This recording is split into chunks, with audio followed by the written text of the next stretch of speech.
दोस्तों हम काम तो कर रहे होते हैं अपनों की खुशियों के लिए, लेकिन हमारे पास वक्त नहीं होता है ये सोचने का कि अगले पल क्या होगा, हमारे जाने के बाद हमारे अपनों का क्या होगा।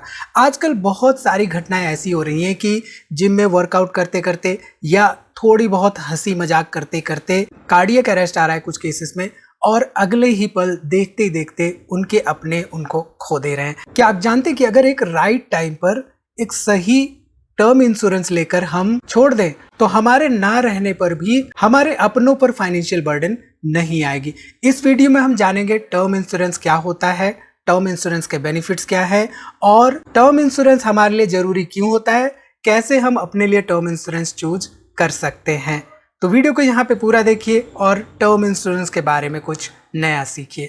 नमस्कार दोस्तों, मैं उमेश त्रिपाठी आपका स्वागत करता हूँ स्टॉक फॉर रिटेल पर टर्म इंश्योरेंस रिलेटेड एक नई जानकारी के साथ।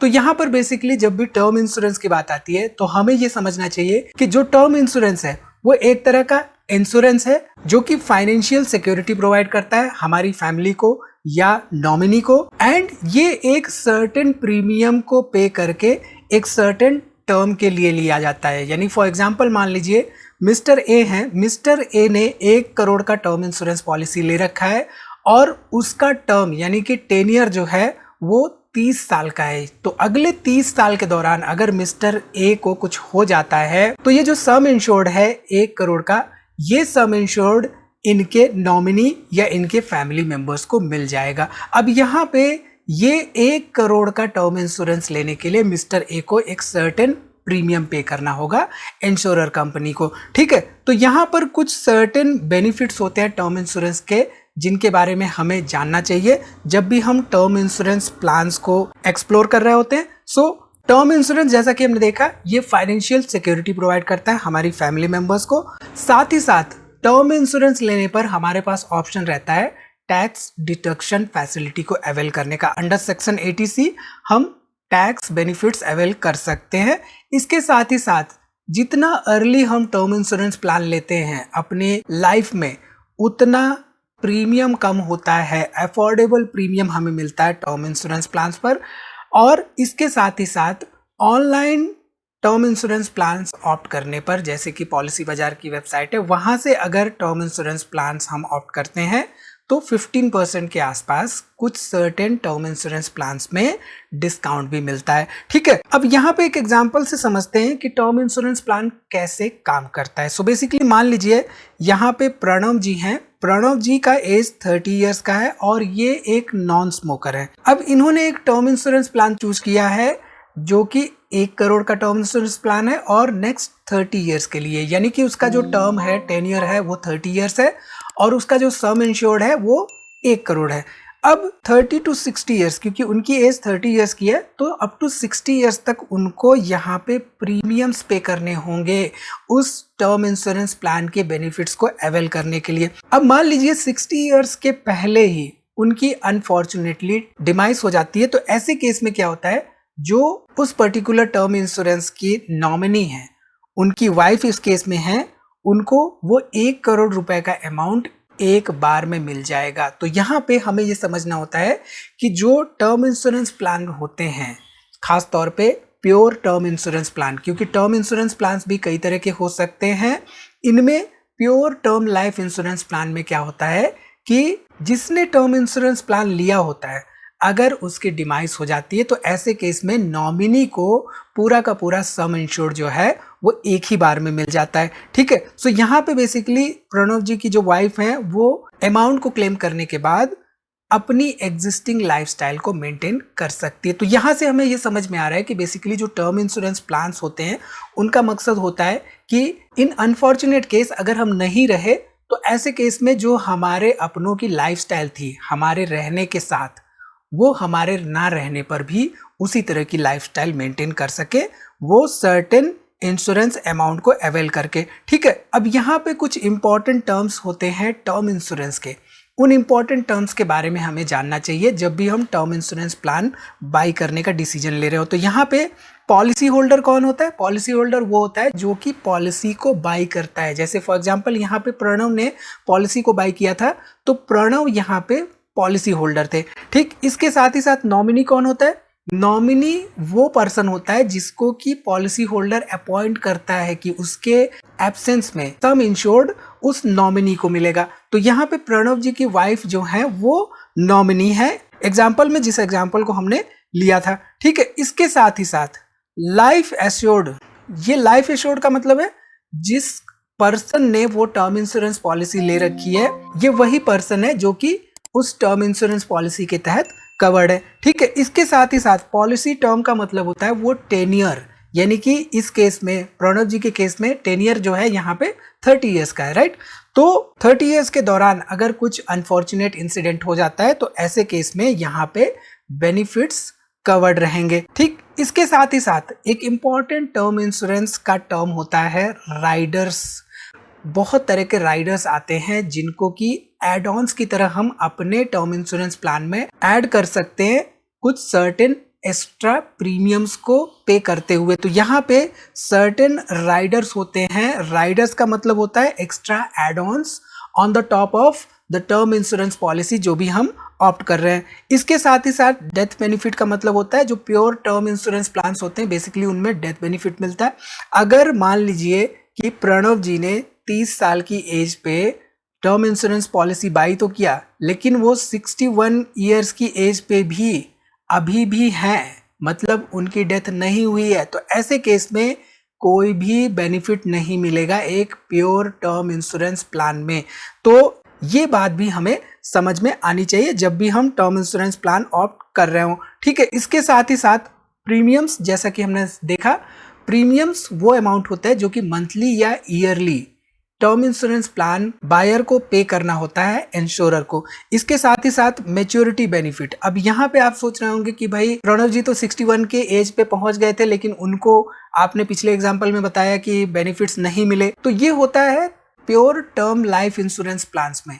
लेकिन कुछ TROP यानी कि term insurance return of premium term insurance plans भी होते हैं जहां पे मैच्योरिटी बेनिफिट मिलता है इंश्योरर के द्वारा on out living the policy term. ठीक है, यहाँ पे इंपॉर्टेंट राइडर्स के बारे में हम जान लेते हैं। तो हमने जाना कि राइडर्स क्या होते हैं, राइट। सो यहाँ पे एक्सीडेंटल डेथ बेनिफिट राइडर है, यानी कि बाय एक्सीडेंट अगर डेथ हो जाती है तो वहां पे ये सर्टेन राइडर ऐड करने का ऑप्शन रहता है। इसके साथ ही साथ accidental total permanent disability rider भी होता है। इसके साथ ही साथ टर्मिनल इलनेस राइडर भी होता है, हॉस्पिकेयर राइडर भी होता है, क्रिटिकल इलनेस राइडर भी होता है and waiver of premium rider भी होता है। इन तरह के राइडर्स को एक्स्ट्रा एड ऑन्स की तरह सर्टेन एक्स्ट्रा प्रीमियम्स को पे करने के साथ टर्म इंश्योरेंस प्लान्स में ऐड किया जा सकता है। ठीक है, अब यहाँ पे जान लेते हैं TROP के बारे में, यानी कि term insurance return of premium plans. ये जान लेते हैं कि काम कैसे करता है। सो मान लीजिए मिस्टर शर्मा है, मिस्टर शर्मा जी ने 30 इयर्स की एज पे TROP प्लान को बाई किया है। इन्होंने क्या किया, 1 करोड़ का लाइफ कवर लिया है और इनका जो प्रीमियम है वो 17,447 के आसपास पर मंथ था 30 इयर्स के लिए। अब यहाँ पे 2 केस होते हैं, यानी कि unforeseen case of death before 30 years, यानी कि 60 इयर्स आते आते उनकी अगर अनफॉर्चुनेटली डेथ हो जाती है तो ऐसे केस में उनकी फैमिली को यहाँ पे जो सम एश्योर्ड था 1 करोड़ का वो मिल जाएगा। लेकिन अगर वो आउटलिव कर लेते हैं नेक्स्ट 30 इयर्स तक, यानी कि उनकी एज 61, 62, 63 हो जाती है, तो ऐसे केस में उनका जो पूरा प्रीमियम अमाउंट उन्होंने पे कर रखा है 30 इयर्स तक, वो पूरा का पूरा प्रीमियम अमाउंट उनको वापस कर दिया जाएगा excluding GST and some nominal charges. ठीक है, तो यहाँ पे TROP भी एक तरह का टर्म इंश्योरेंस प्लान होता है जो कि एंटायर प्रीमियम्स को वापस करने का प्रावधान रखता है। ठीक है, इसके साथ ही साथ कुछ इंपॉर्टेंट फैक्टर्स होते हैं जो कि प्रीमियम रेट्स को इम्पैक्ट करते हैं। यहाँ पे जैसा कि हमने कहा था, जितनी जल्दी हम अपनी लाइफ में इंश्योरेंस प्लान लेंगे उतना कम प्रीमियम हमें पे करना होगा। यानी कि अगर कम एज पे हम इंश्योरेंस प्लान ऑप्ट कर रहे हैं टर्म इंश्योरेंस प्लान, तो वहाँ पे कम प्रीमियम हमें पे करना होता है। इसके साथ ही साथ family medical history, health conditions, type of life insurance, lifestyle habits, sum assured, occupation type और पॉलिसी का जो टर्म होता है, जो टेन्योर होता है, ये सभी मैटर करते हैं, ये इफेक्ट करते हैं ओवरऑल प्रीमियम रेट्स को। तो हमें इन बातों पे भी ध्यान देना चाहिए जब भी हम टर्म इंश्योरेंस प्लान ऑप्ट कर रहे हो। ठीक है, इसके साथ ही साथ अब यहाँ पे जान लेते हैं कि राइट टर्म प्लान चूज करते समय हमें किन स्टेप्स का ध्यान रखना चाहिए, किन बातों का ध्यान रखना चाहिए। तो यहाँ पे बेसिकली हमें हमारे जो गोल्स हैं उनको एसेस करना होगा और हमें ये देखना होगा कि based on our certain goals आने वाले समय में कितनी ज़रूरत पड़ सकती है हमारे फैमिली मेम्बर्स को हमारे एब्सेंस में। तो उसको एसेस करने के साथ ही साथ हमें अपने लोन्स वगैरह को भी एसेस करना होगा। ये देखना होगा कि कितने लोन्स पेंडिंग हैं और उसके बेसिस पे हमें प्रीमियम रेट्स को भी कंपेयर करना होगा। तो मान लीजिए हमने सर्टेन जो हमारे टर्म इंश्योरेंस प्लान्स हैं उनके प्रीमियम रेट्स को हमें कंपेयर करना होगा। राइडर बेनिफिट्स वगैरह हम ऐड करना चाहते हैं तो वहाँ पे ऐड करने के बाद प्रीमियम्स कैसे इम्पैक्ट होंगे वो सब भी हमें कंपेयर करना होगा। इसके साथ ही साथ हमें सुटेबल राइडर्स ऐड करने होंगे। तो राइडर्स बेसिकली हम ऐड करेंगे तो वहाँ पे प्रीमियम्स थोड़ा सा इम्पैक्ट होंगे, तो वो हमें मॉनिटर करना होगा। इसके साथ ही साथ मोस्ट इंपॉर्टेंट पॉइंट, हम जिस इंश्योरर से अपने लिए टर्म इंश्योरेंस प्लान बाय कर रहे हैं उस इंश्योरर का CSR यानी कि क्लेम सेटलमेंट रेशियो भी चेक करना होगा। मोस्टली क्लेम सेटलमेंट रेशियो अगर 97% 98% के आसपास है तो ऐसे में हम उसको ऑप्ट कर सकते हैं। ठीक है, तो क्लेम सेटलमेंट रेशियो कंपनी का बहुत इंपॉर्टेंट होता है चेक करना। इसके साथ ही साथ कस्टमर्स रिव्यूज को भी हमें देखना होगा कि कस्टमर्स ने, जिन्होंने की एग्जिस्टिंग कस्टमर्स हैं जिन्होंने की टर्म इंश्योरेंस प्लान्स ले रखे हैं, उनके क्या रिव्यूज हैं उस पर्टिकुलर इंश्योरर कंपनी के बारे में। ठीक है, तो ये इंपॉर्टेंट स्टेप्स को हमें फॉलो करना होगा जब भी हम टर्म इंश्योरेंस प्लान को ऑप्ट कर रहे हैं। ठीक, अब यहाँ पे बात आती है कि कहाँ से हम टर्म इंश्योरेंस प्लान्स ऑप्ट कर सकते हैं, क्योंकि इंश्योरर कंपनीज बहुत सारी हैं, ऐसे में बहुत ज़्यादा कन्फ्यूजन हो जाती है। तो ऐसे में हमारे पास एक ऐसा प्लेटफॉर्म होना चाहिए जहाँ पे हमारे पास ऑप्शन रहे कंपेयर करने का डिफरेंट इंश्योरर्स को। तो यहाँ पे पॉलिसी बाजार की वेबसाइट है, डिस्क्रिप्शन में मैंने लिंक दिया हुआ है, आप वहाँ पे जाएंगे तो आपको कुछ ऐसी स्क्रीन देखने को मिलेगी। आप यहाँ पे अपने डिटेल्स फिल कर सकते हैं। उसके बाद सिंपल से यहाँ पे क्वेश्चनर्स हैं, इन क्वेश्चनर्स के आप आंसर्स देते हुए नेक्स्ट स्क्रीन पे जाएंगे तो आपको कुछ ऐसी स्क्रीन देखने को मिलेगी जहाँ पर आप 51+ इंश्योरेंस पार्टनर्स की डिटेल्स देख सकते हैं। You can compare and take the best insurance according to your comfort. So all in all, policy बाजार से आप डिफरेंट इंश्योरर्स को कंपेयर करते हुए अपने लिए टर्म इंश्योरेंस पॉलिसी ऑप्ट कर सकते हैं। यहाँ पे आपको क्लेम असिस्टेंस भी प्रोवाइड किया जाता है। यहाँ पर आप 600 to 700 पर मंथ के प्रीमियम्स पर टर्म इंश्योरेंस पॉलिसीज ऑप्ट कर सकते हैं। अप टू 15% यहाँ पे डिस्काउंट भी मिलते हैं आपको। And with Policybazaar you can get coverage up to 20 crores with Policybazaar trusted partners. तो आई थिंक यहाँ से आपको टर्म इंश्योरेंस के बारे में सारी डिटेल्स मिल चुकी होंगी। अगर आपका इससे रिलेटेड कोई भी सवाल हो तो कमेंट जरूर करिएगा। वीडियो को लाइक बटन प्रेस करके हमें मोटिवेट जरूर से जरूर करिएगा। इस वीडियो में इतना ही दोस्तों, मिलते हैं अगली वीडियो में एक नई जानकारी के साथ। तब तक आप अपना बहुत ख्याल रखिए।